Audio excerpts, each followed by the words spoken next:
Geoff Cook, you're the CEO and co-founder of MeetMe. Thanks so much for the interview. I'd like to ask you a few questions. First of all, about Skout. Well done for acquiring a wonderful company. Skout is one of the hallmark brands in the dating industry, one of the first to get mobile right. Why buy Skout? I mean, Skout's been a great team. I've known Christian and Nick since at least, I think, 2009, 2010. Knew them from various conferences. Tracked Skout's, user growth. One of the key things I've always been impressed by on Skout is their chats per user per day. We've made a lot of progress on MeetMe, going from 8 to 10 chats per day to about 25 to 30 chats per day.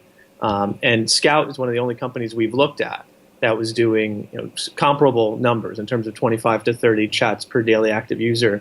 We view chat as a absolutely key engagement metric that drives much of the monetization model.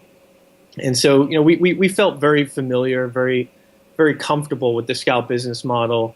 It's an ad-driven, ad-supported business model. 90% of the revenue's ads. Very similar to the MeetMe business model. Very little overlap between the users. They have something on the order of 800,000 DAU. Combined, we're more than 2 million DAU. And we really understood kind of their engagement model, their retention model, their advertising model, and we have very little overlap between users based on our analysis would show about 5% overlap on monthly active user. So we think there's absolutely just a ton of potential to put the things together. That's what led to the conversations with them, and we thought we think it just makes a ton of sense. We talked about some of the top level metrics. We saw it as a pretty clear pathway to getting to $100+ million revenue trajectory. We had done, I think, around 56 last year, and I think we're guiding to 66 to 68 this year. And we felt this puts us in another class if you add on top Skout revenue. Very clear pathway to $100+ million revenue. I think with the cost savings in the merger, I think what you'll see, EBITDA margins on that 100+ million approaching 45%. So we just think it just made a ton of sense, both strategically, operationally, we understand it, and financially. And how about the geographic footprint? Would you say that the acquisition of Skout has expanded your geographic footprint, or how has it changed compared to MeetMe? Yeah, so it certainly expands the geographic footprint. I think they're, round numbers, call it 800,000 daily active users, roughly 200 of them would be in the US, the rest would be internationally. That's very different from MeetMe, where we have 1.3 million DAU, as many as half will be from the US, and then the rest internationally. If you look at particular regions, so we share the top country, but MeetMe is much more focused on the US, much larger US audience and much bigger proportion of total audience. If you look at Skout, they have, I think 4 of their top 10 countries are in Asia, and I think only one of our top 10 is in Asia, and I think that's India. So I think we'll increase our density among Asian users. There's aspects of Skout's chat system, including push to talk, that is meant for dealing in particular with Asian languages, and I think in general there's a number of geographies where we both might share 50,000 DAU. It creates the opportunity down the road to say, well, let's put these 50,000 DAU on MeetMe, these 50,000 DAU on Skout that are essentially both doing the same thing, and put them together.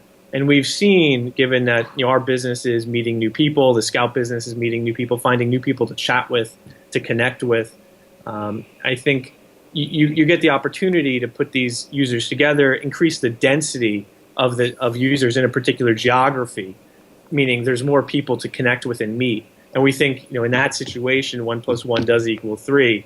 If there's more people to connect with, you get these network effects where the quality of the connections you're making goes up. People want to stay longer. They have more reason to come back. So, I mean, I think it expands our geographic diversity quite a bit, while also enabling us to double down in regions we care a lot about. So in these areas, will you promote Skout or MeetMe? How will you intersperse the members and drive membership between the Sure. two? So we're working on that right now, and this is Yeah. the cross promotion piece is obviously a key bit. I would say the very first stuff we're working on is the lowest hanging fruit. So are there aspects of their ad program we can improve based on our knowledge built up over the course of 5+, 6+ years of mobile monetization? Are there aspects of our ad program that that they can improve? And in fact, we've identified both, and we think there are significant opportunities on both sides with respect to that. We've looked at their algorithms. We think there's opportunities to improve how they handle location. Location is obviously an absolutely critical piece, something we've thought a lot about, how to connect people to each other. We've talked about recommendation engine for us and how important it is for more than a year. And I think we have some learnings to bring to them, and how in particular they add location into the recommendation engine, making the connections more local and we believe better. I think there's some standardization with respect to just product quality that will get some dividends. And these are things that when I say short term, I mean weeks. We're also thinking down the cross promotional piece, and the cross promotion I think will probably come in a couple of different flavors.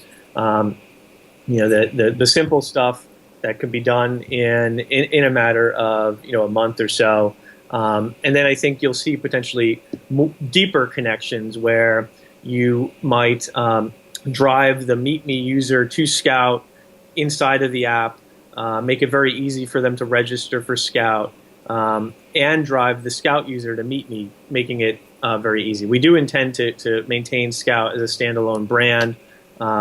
We want to drive our users there and their users to MeetMe. We do believe users of our app and users of Skout and users of many meeting services tend to use 3 to 5 different apps. We don't think there's really any concern with increasing with giving them another app to try with different users.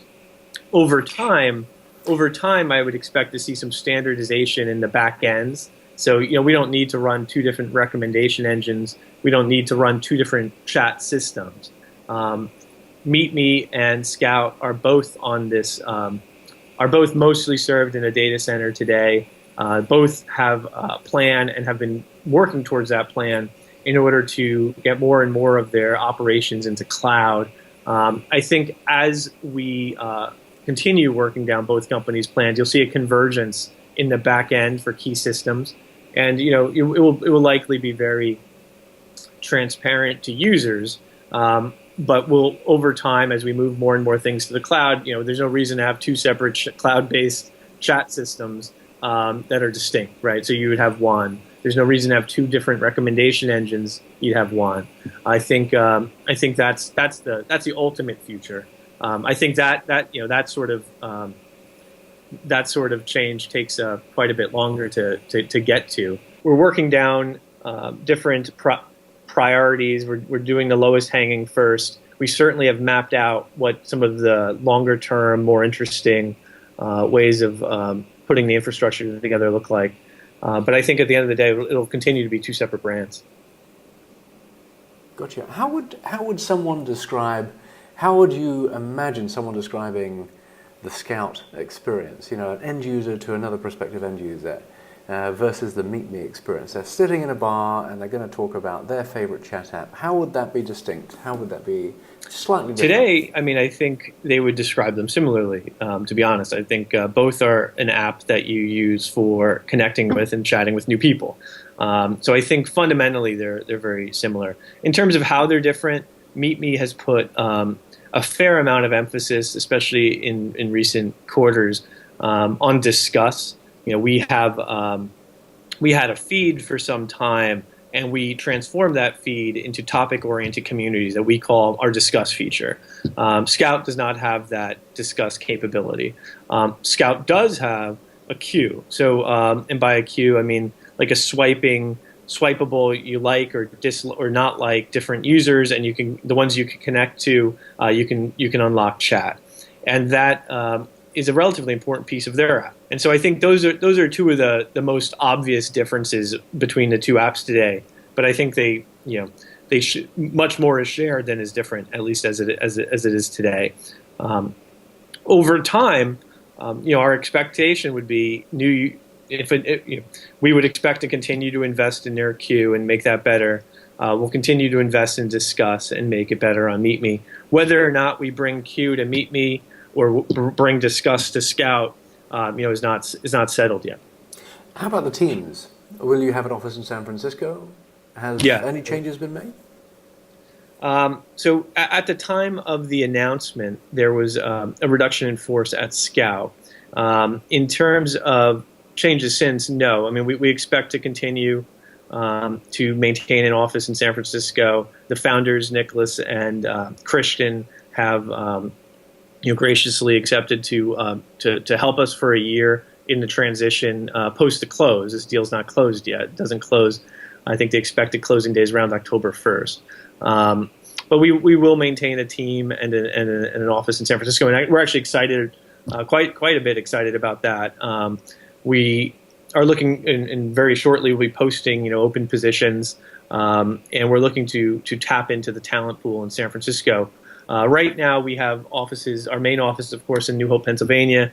We have a satellite office in Philadelphia in order to tap into the job market there. And we look forward to being able to bring in quality people out of San Francisco too.